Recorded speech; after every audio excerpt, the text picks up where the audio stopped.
এবার finish liquid spread সৌজন্যে বিশেষ আয়োজন ব্যস্ত খামারি।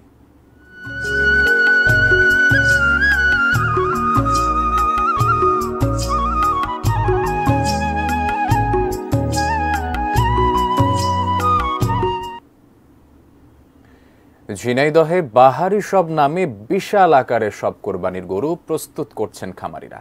অনেকে বাড়িতে মোটা তাজা করছেন দু একটি করে গরু। এবার আলোচনায় আছে মামা ভাগ্নে ও শাহেনশাহ নামের বড় ৩ গরু।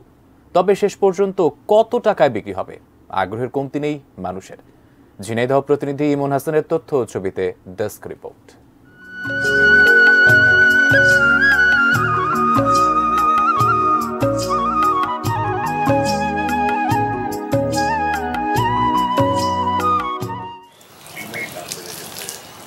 মামার ওজন প্রায় ১০০০ কেজি আর ভাগ্নের ৭৫০। শুধু নামেই নয়, সম্পর্কেও নাকি তারা মামা ভাগ্নে, জানালেন গরু দুটির মালিক। শৈলকুপার ভাটই গ্রামের আতিয়ার রহমান বাড়িতেই মোটা তাজা করে তুলেছেন শাহিওয়াল জাতের গরু দুটিকে। মামার দাম ১৫ লাখ আর ভাগ্নের জন্য ১০ লাখ টাকা চাচ্ছেন আতিয়ার। সম্পূর্ণ অর্গানিক খাবার খেয়ে বড় তারা। ৪ বছরে কেবল খাবারেই খরচ হয়েছে অন্তত ৮ লাখ টাকা। এত বড় গরু রাজধানীতে বয়ে আনতে চান না আতিয়ার, ইচ্ছে বাড়ি থেকেই বিক্রি করে দেয়া। এরই মধ্যে অনেকেই দেখতে এসেছেন ঝিনাইদহের আলোচিত এই মামা ভাগ্নেকে। দরদামও হচ্ছে। এর মার পেটের বাছুরিটা আবার একটা হয়েছে, তাহলে বুনির পেটের মামা হয় না, এই কারণে মামা ভাগ্নে। গম, ভুট্টা, ছোলা, ফেসারি এগুলো খাওয়াই, একটা কিরমির ওষুধ পর্যন্ত ওরও খাওয়ায়নি। এদিকে ঝিনাইদহ সদরের নিচপটিয়া গ্রামের মাহমুদ হাসান রিপন তার খামারে ২ বছরের বেশি সময় ধরে বড় করেছেন হলস্টেইন ফ্রিজিয়ান জাতের একটি গরু। নাম রেখেছেন শাহেনশাহ।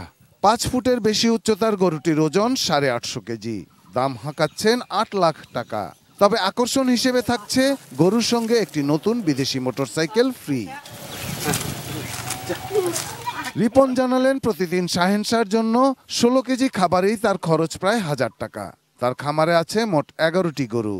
আমি একদম ন্যাচারাল যে খাবারটা, ঘাস, পর্যাপ্ত পরিমাণ ঘাস খায় এবং পাশাপাশি ধান, গম, ভুট্টা, খেসারি, এটা মিক্স খাবার তৈরি করি। প্রাণী সম্পদ দপ্তর জানিয়েছে, জেলায় এবার চাহিদার চাইতে প্রায় ৭০% বেশি কুরবানির পশু প্রস্তুত করা হয়েছে, যার বিক্রয় মূল্য প্রায় ৫৪০ কোটি টাকা।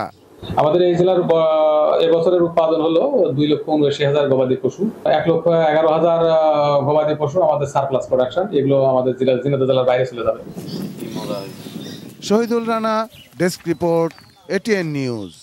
ফিনিশ আসলে একটা জিনিস, সস্তায় বস্তাপতা জিনিস, স্পার্টা চিনে ফিনিশ।